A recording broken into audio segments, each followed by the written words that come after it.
Hello and welcome back to this course on fundamentals of data science. We are into this topics of machine learning.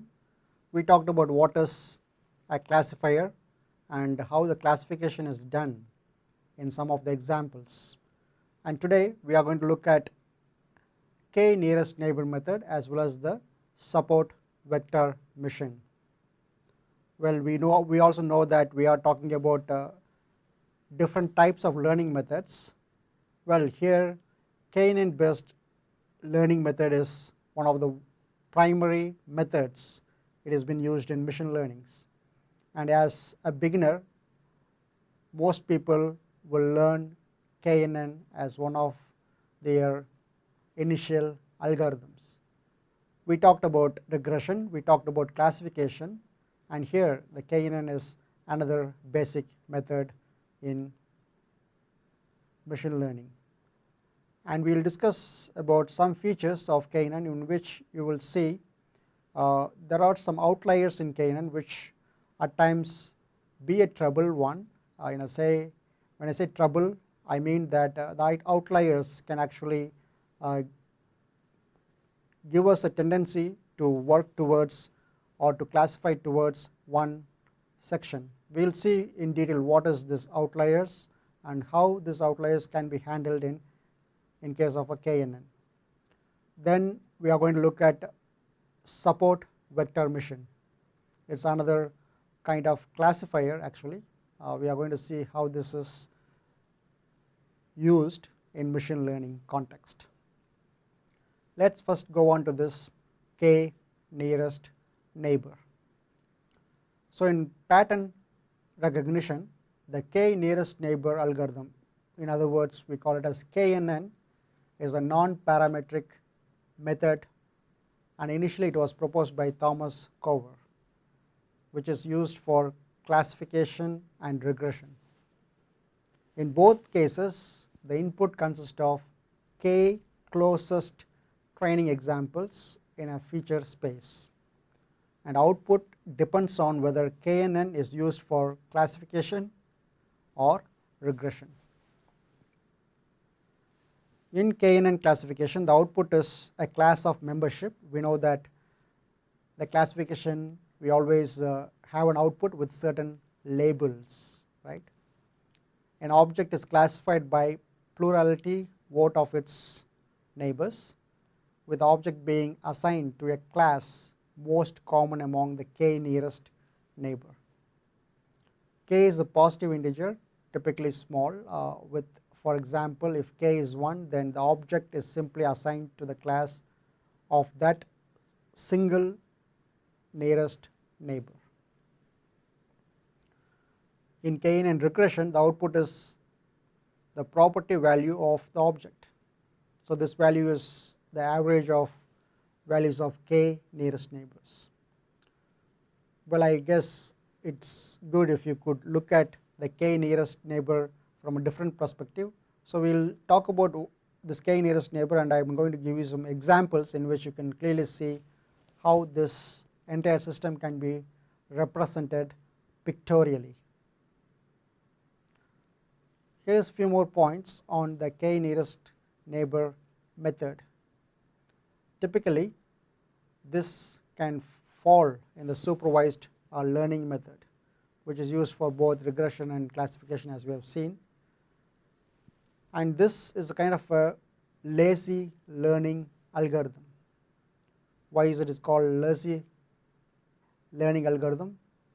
KNN is lazy learning algorithm because it does not have a specialized training phase and uses all data for training while classification.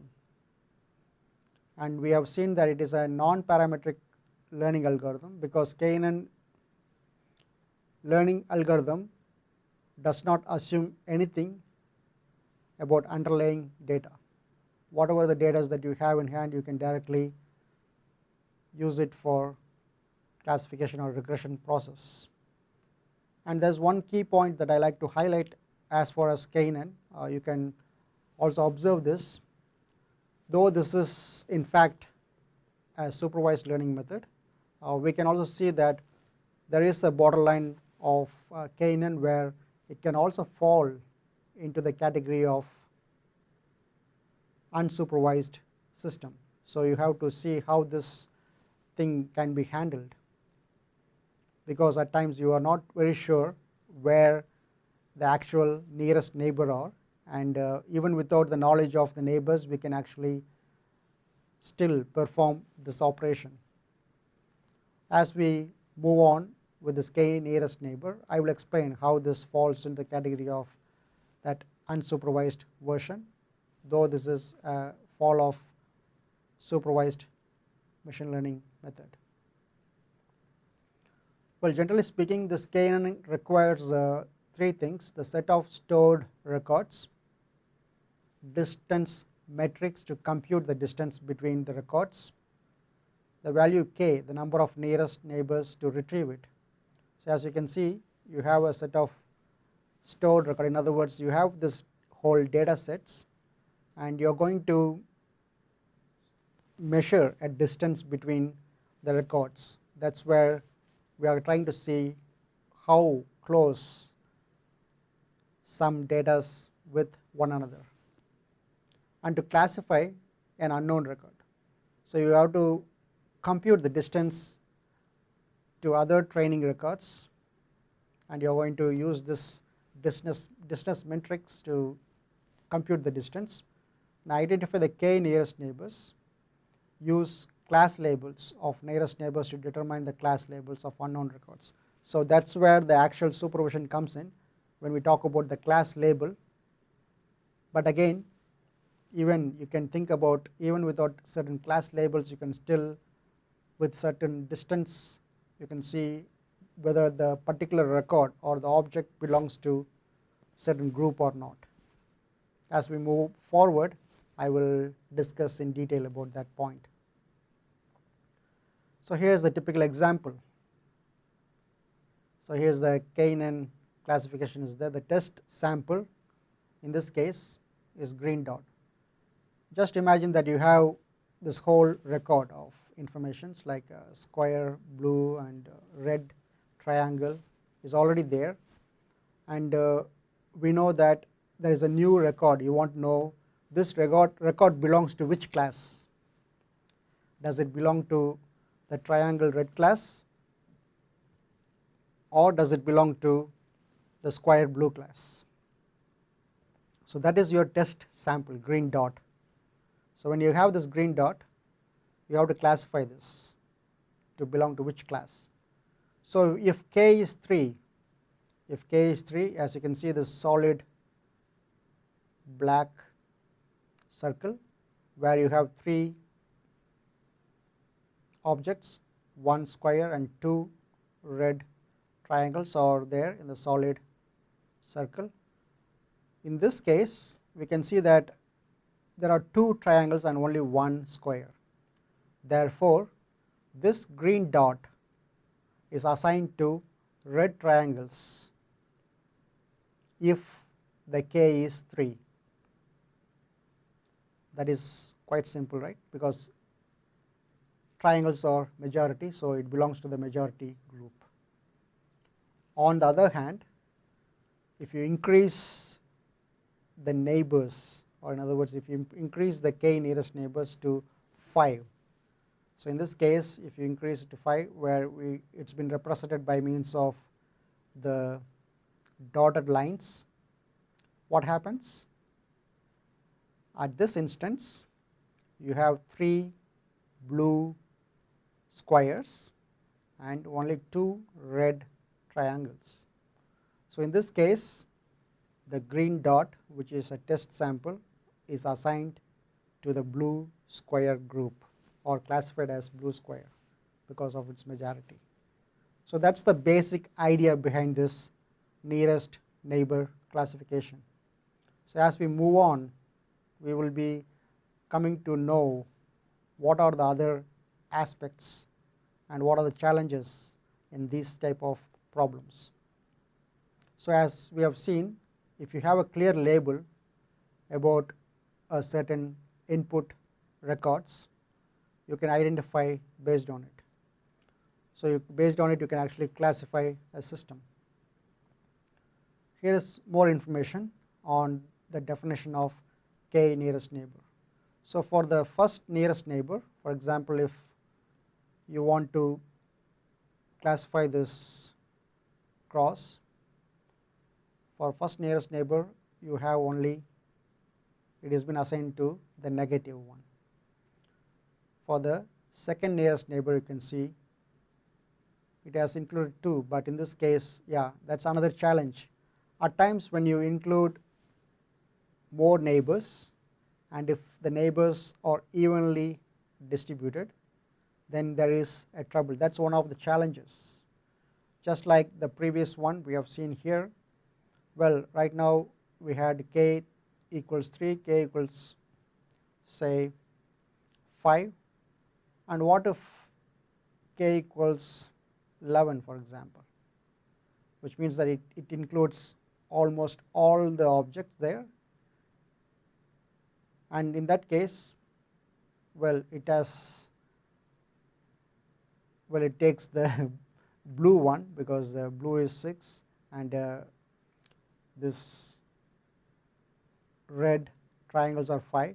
But if suppose assume that there's one more red triangle, and if they are evenly distributed like 6 squares and 6 triangle, just for the sake of argument, suppose you have another triangle here, and then you have 6 triangles as well as 6 blue, and if all the data are included, then what happens? They are even. You can't fix, or you can't just lie on one side. The same thought applies here as well. As you increase the k nearest neighbor, the k value. So determining the k value is one of the challenges of k nearest neighbor. Is it 1? Is it 2? Is it 3? Is it 4? Is it 5? How much distance are you going to go by? That's another important question to be considered. So choosing the k value, if k is too small, it is sensitive to noise in the data or misclassification can happen. And if k is too large, the neighborhood may include the points from other classes. Maybe it doesn't truly represent the class it belongs to.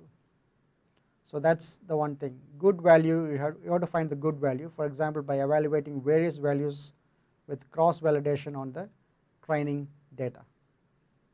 That is an essential aspect of this choosing the k value. As far as this k nearest neighbor is concerned, there are different distance metrics are used.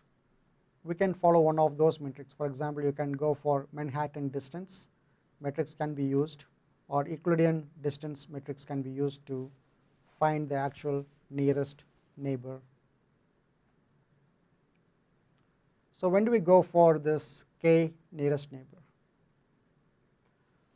So this k nearest neighbor, we know that it can be used for both classification and regression prediction problem, and widely used for classification problem in industries to classify certain objects. And to evaluate every technique, we generally look at 3 important aspects. Is it easy to interpret an output? Is it easy to calculation? What is the time it takes to calculate? And what is the predictive power? So generally speaking, we have to identify, does k nearest neighbor really helps us in classifying this object, or does it really has challenge to classify it?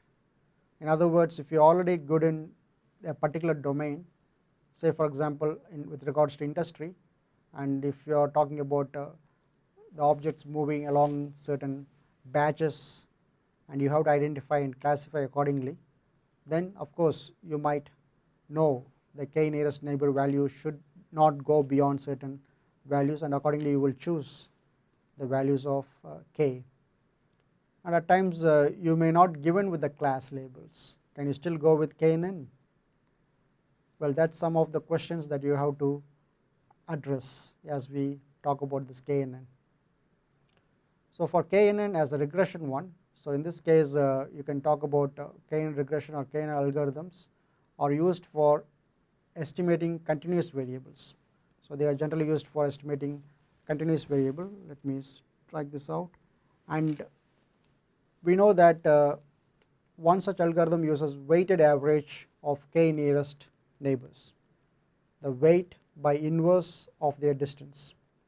So basic algorithms, as we have already seen, can use Euclidean or Manhattan distance. Just for example, it can use these distance metrics for finding the distance from each and every object. You can actually order the example by labeling the distances. You can calculate the inverse distance weight average with k nearest multivariate neighbors. So this is one example in which you can actually perform and compute the distance from a query example to be labeled and order the labeled examples to increase the distance. This is one way of doing it. Then comes the problem of k-NN outlier. So we talk about k-NN, and when we talk about k-NN, suppose there are a lot of points. Suppose you want to identify this point here, and you have many other points over here. So what class does this dot belongs to? Maybe there is another thing here, say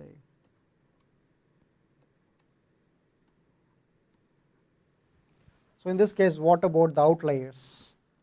Does the circle are considered to be outliers here in this case? So you might wonder, like in this case of addressing this problem, you might wonder if the k-NN has less values, like maybe you are going to separate like this as one option, in which it might fall onto the category of squares. Maybe you are talking about this, still it falls into the category of squares. You might wonder, like I already increased the k to certain levels. I doesn't need to increase more. But what if the unknown value belong to this circle?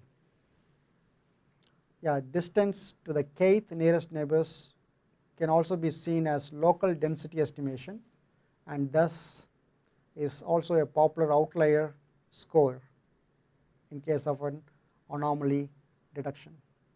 So the larger the distance to k-NN, lower the local density. As we have seen earlier, you can't just increase the k-NN as you want, because this problem of local density estimation, you will lose it. So although quite simple, this idea of k-NN, the outlier model along with another classic data mining methods, the local outlier factors works quite well also in comparison to most recent and most complex approaches. So when you do certain experiments, we come across different issues, and there may be another outlier, maybe somewhere over here there is another star, for example. It's completely new one. Are we going to ignore it? This is another challenging questions with respect to the outliers. Now let's talk about this support vector mission, which is popularly called as SVM, and SVM are as supervised learning models with associated learning algorithms that analyze data used for classification and regression analysis. So as you can see here, there are three H1, H2, H3. There are three hyperplanes, and H1 does not separate these classes, and there are two classes, right? There is this class, the black dots and the white circles, and H1 does not separate. In fact, H2 does separate, but only marginally, but H3 separates quite clearly. So we have to identify how this particular things happens. Let's look at in detail about this support vector mission. So this vector mission problem is a classification problem. You are supposed to classify by means of certain hyperplanes.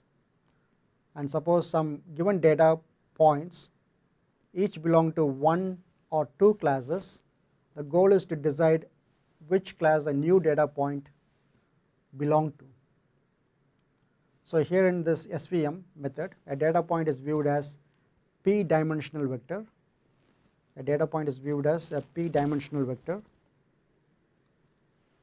and we want to know whether we can separate such point with p minus 1 dimensional hyperplane just by means of a linear classifier.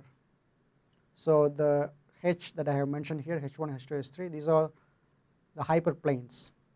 So there are many hyperplanes that might classify the data, and we have to come up with a reasonable hyperplane that can separate the data in a largest possible way with a larger margin. So that's why in this case, though H2 separates these two data, we consider H3 is a better classifier. You can see the distance between the points for H3, even it has quite a distance from the black point as well as from the white circle. Whereas H2, it is very close to the black as well as to the white circle. So we have to use these hyperplanes to check the distance to the nearest data points to each side, and you have to maximize. Your objective is to maximize the distance. You have to make sure the larger margin is present. So here is a few more examples, just as we have seen earlier. So we have three hyperplanes A, B, C, and right now all are kind of going one cross against each other. But you can clearly see that hyperplane C is not really classifying these two groups. We have blue star and red circle. They are not being classified at all at this point of time by means of C. As well as A is also not classifying, whereas you can see B is kind of center and it does classify the two things, star and the circle. So you can identify the right hyperplane. So this is the starting scenario, and then you have the scenario 2, and there are three hyperplanes you can see, and these three hyperplanes in fact separate the two datas, or in other words they classify the two datas. So we have to maximize the distance between the nearest point in both the classes, and these hyperplanes help us to decide the right hyperplane which is far from the nearest data points or the margin. So let's see in details. So as we can see here, the margin for hyperplane C is high compared to the margin from hyperplane A and B. So we can decide that the right hyperplane would be the C hyperplane, and you can see this has a reasonable reasons to choose such hyperplane, which is supposed to be robust, and in other words they clearly separate these two classes. So identifying the right hyperplane is one of the important factor that we have to make sure that we have to come up with the right way to classify these two objects. But sometimes we have to select a hyperplane with minimum values. Say for example in this case we have two hyperplanes, hyperplane B, and it has a higher margin compared to the hyperplane A, but there is a catch in this case. For example, SVM selects the hyperplane which classifies and the classes accurately prior to maximizing the margin. So you can see the hyperplane B here has a classification error, and hyperplane A kind of classes, it can classify quite clearly, right? When looking at this hyperplane A and B, we come to know that A has a better classification accuracy when compared to B. So can we classify two classes? Like at times you do have a scenario in which you can see the star is here. Can you classify two classes accurately. As you can see, there is one outlier here that is outside, very far from the star. Yes, the SVM at times it has certain algorithm which can ignore certain outliers. So can we design an algorithm that can ignore such outliers so that the SVM classifier, we can still say it is robust? In the like manner, you can look at another example here. So this is another scenario in which you can see there are a lot of data points at the center which are red, and then you have the blue stars surrounding the red. And how are we going to classify? How are you going to separate these two classes? Yeah, this is another challenge that we have at this point of time. So you have to try to solve such issues. Maybe you can see, can you really perform a different task by means of circles? Can you really classify them? Not just by means of linear classifier. Then that's where the challenge for SVM comes in. It's another challenging features. Then you do have other ways in which you can think about. For example, you might have circles here.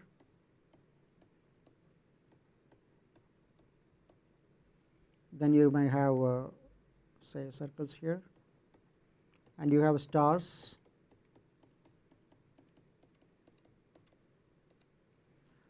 Which means that you may need to have a kind of curve way to separate or classify these two things. Is it possible that way that you can classify? Well, there are different methods and techniques people are using. In this case, you can just perform by means of a circle, right? That's still a challenge, but the SVM kernel function can take certain dimensional input and it can transform the space into, say for example, in the circular form, so that you can separate the two different classes easily. Or you can go for this curve structure to classify it. But again, all three, this is a challenges that we have in SVM. Curve or a circle, it's still a challenge that we have. We are not talking about just a linear hyperplane. It is a curve linear as well as a circular. We are taking into different dimensions as well. So that's what we had for today's discussion. We talked about KNN based learning methods, and we discussed in detail about what is a KNN algorithm and what are the advantages of using KNN. It can automatically see the distance, and based on the distance you can come to know whether a new object or a record belong to a certain group or not. So because of that, initially I mentioned that KNN can also fall in a category of supervised, and at times it can fall in the category of unsupervised, in a way that suppose you have certain classes. We talked about square, and then you talk about circles. And if you have a new object here coming in, based on the distance matrix, you are going to consider whether the new object belongs to circle or the square. Suppose you don't know where it belongs to. As you increases, it changes, right?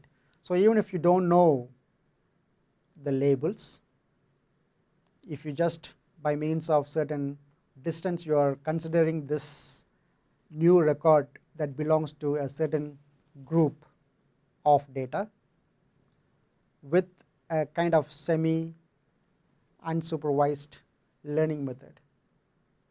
If you get it this way, let me explain it another way. If suppose you know some information about the input data, but you don't have a complete information of the input data. Suppose you want to give the distance matrix for k equals say 3, you want to consider the distance matrix, and at the same time you can also consider the similarity matrix. Similarity matrix. So similarity between each objects. if you can consider the similarity matrix along with the distance matrix, they are kind of a mixture of supervised and unsupervised method, which can be employed in KNN by improving its performance. So you can think about whether you can improve the performance by implementing the concept of similarity matrix as well as the concept of distance matrix by means of Manhattan or Euclidean distance. In the end, we talked about support vector missions. We didn't see the mathematical derivations for support vector missions. We talked about the basic concept about hyperplane, which can be used to separate classes, and still support vector missions are used as a linear classifiers. We also talked about many challenges in KNN as well as in support vector missions. So these are all some of the open challenges available for us to solve. That's it. We already saw about KNN and SVM. That's it for today's lesson, and we are looking forward to look at these two topics, training data with respect to gradient descent and learning rate. That would be the topics for next session. I am looking forward to see you there. Until then, goodbye.